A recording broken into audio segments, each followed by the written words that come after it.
Hey, it's Joe Amoya, founder and creator of GPSforlove.com. Question for you. How long does it take before you really know that you found the one? How long does it take before you are absolutely certain that, you know what, this is the person that I want to share my life with, but more importantly, this is the person who can love me and be the relationship partner that I really desire? Well, I know we've all heard some stories of people who fall in love the first day, get married a week later, and live happily ever after for 50 years. And I'm not saying that that can't happen, but I think those stories are the exception to the rule. I kind of use it as this kind of analogy. Doing that in this day and age is kind of like running across the highway without looking. Okay, there may be somebody who lucks out and who gets across, but for every person who lucks out, there are going to be thousands who get run over and get demolished. So it's a very risky, and it's not a smart behavior. So I believe that if you're going to do this thing smart and you want to put yourself in position to get into that 15% club, to have that happy, fulfilling, long-lasting, amazing relationship, you're going to have to invest some time to really get to know someone and allow them to show you if they're the relationship partner that you're really looking for. Because the truth is, a lot of people lie. Guys will tell you what you want to hear. People misrepresent themselves. They'll be dating you. They'll be saying they're looking for a commitment, and they appear to be the perfect match.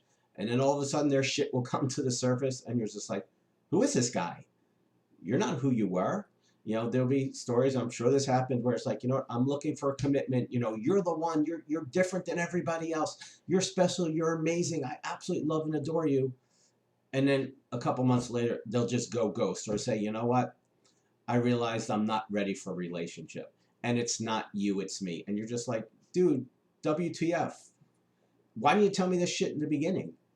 And once you understand human behavior, it's not that they couldn't tell you, it's just they weren't emotionally available and they weren't ready. But I can tell you there are always, always, always signs. So here's kind of my recommendations. And I've actually created like different stages that you must go through in order to create a happy, fulfilling, long-lasting relationship. And I'm actually going to put a link to a guide which gives you a little explanation of how these stages work. But I'm going to kind of give you a little overview on this. So it's kind of like this. You meet someone and it's like, look, we got a connection. We have some things in common. The chemistry seems great. You appear to be the kind of, but I don't know who the hell you are. So you know what? I'm going to get to know you. And as I'm doing that, I'm going to start paying attention. I'm going to just sit back and allow you to show me if you're really the relationship partner that I'm looking for. What most people do, and unfortunately, I did this with my ex-fiance, is again, you meet someone, you have some connection, there's some chemistry there, you go on a few dates, next thing you know, boom, you're in a relationship, right? And things are great for a couple weeks, maybe a couple months. And then what happens is you start to see things and you start to go, wait a minute, is this a red flag?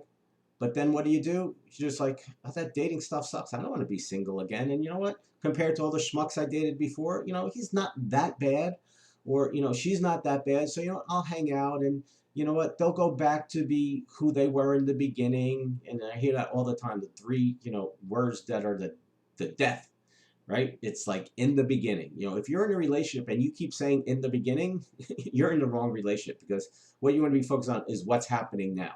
So, needless to say, is that you've got to give this person opportunity. You've got to sit back and you have to observe.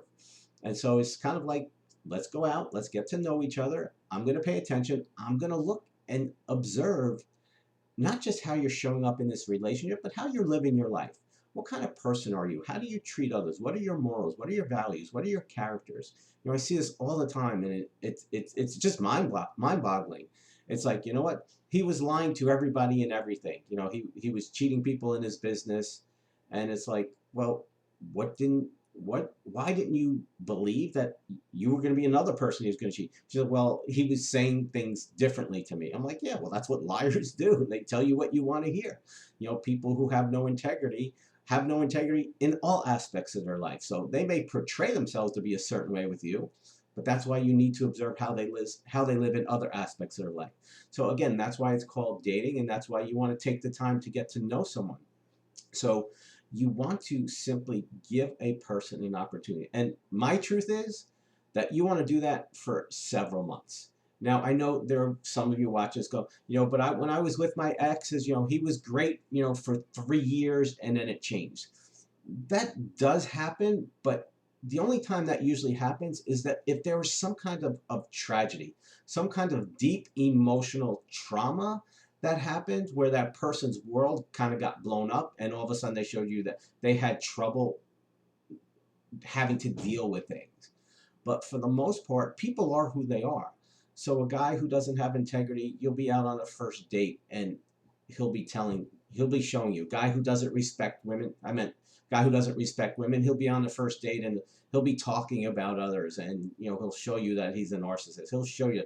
There's always, always, always signs. They might not show up on the first date, but they're going to show up really quickly. That's why you have to sit back before you jump into a relationship and say, I got to get to know this person. I got to give them some time to reveal their true colors. And you have to see all of them, not just the good parts. You can't just focus on the chemistry. You can't just focus on the connection, because that's where we all go wrong. It's like, again, you know what? This is wonderful. This is fun. This is exciting. I've missed this. I don't like being alone. And now I have someone to spend my time with, to go dinner with, to have great passionate sex with.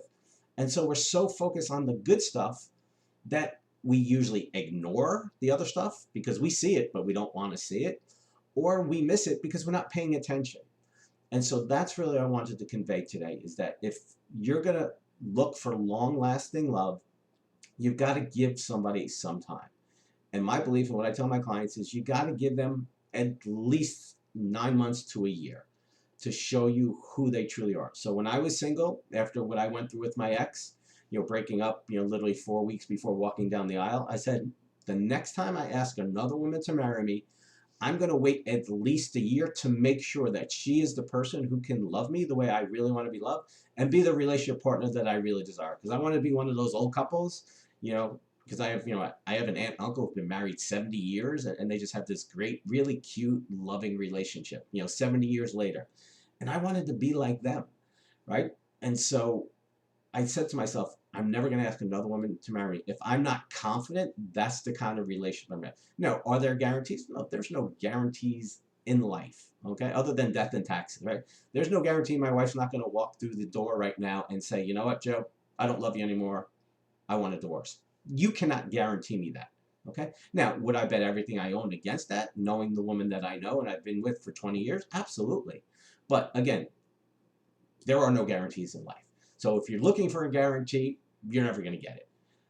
But when you take your time, kind of like I did, it's like, all right, I'm going to sit back. I'm going to show up. I'm going to be my true authentic self, but I'm going to pay attention. And I'm going to give this person the opportunity to show me who they really are. And there was a time in my journey where, because of my experience, like you always wait for the shit to hit the fan. It's kind of like, all right, when's their shit going to come out? When are they going to disappear? When are they going to show me that they're fucked up? Like, you kind of wait for that shit to happen because that's what you're kind of used to. And I was doing the same thing with my wife. Well, she was, my girlfriend at the time. And I'm like, all right, when's it going to happen? Like, this is too good to be true, right? It's too easy. It's just natural. It's everything that I've always wanted. When's it going to go wrong? And I remember sitting there waiting going, nope. It's like, this is who she is. And I remember for me, it was around the nine month mark. Like, okay, no, this is who she is. I've seen this woman. I've dissected her in every possible way. She is who she's portraying herself to be. This is the woman that I've been looking for. But even at that point, because of what I went through, I said, nope, I'm not giving her a ring for at least another 3 months. So, and literally I went ring shopping 2 months later and I bought it. But I still didn't give it to her for another month because, like, I need to be sure. I want to make sure that this is the person that I'm going to spend the rest of my life with and ultimately have the relationship that I desire. This is not only, the person that I love, the person I want to share my life, but this is the life partner that I've been searching for. And that's something that happens all the time is we don't look at it from that filter. Like, is this the life partner? And again, that includes the chemistry, the connection, the morals, all of that stuff. But if you're going to have that great relationship, you've got to sit back and give it some time. And again, are there some exceptions? Yeah, but I'm not big on playing, you know, Russian roulette with my life. I want to do things the smart way, in the way that's going to assure creating great results, in no matter what aspect of my life it is. And if you're watching this, you're probably the same. So I just want to share this with you. Again, hopefully it resonated with you. If you do, you know, go ahead and hit the like button, subscribe to our channel. Um, as I said, I've created a little guide to talk about the stages in a little bit more depth. And so I'm going to put that in the link to this video. There's going to be a little clip after this, and there's going to be a link to the bottom of this video. Sorry, I had a little brain flatulence right there. So as always, honor, privilege spending this time with you. I'll see you next time. Much love.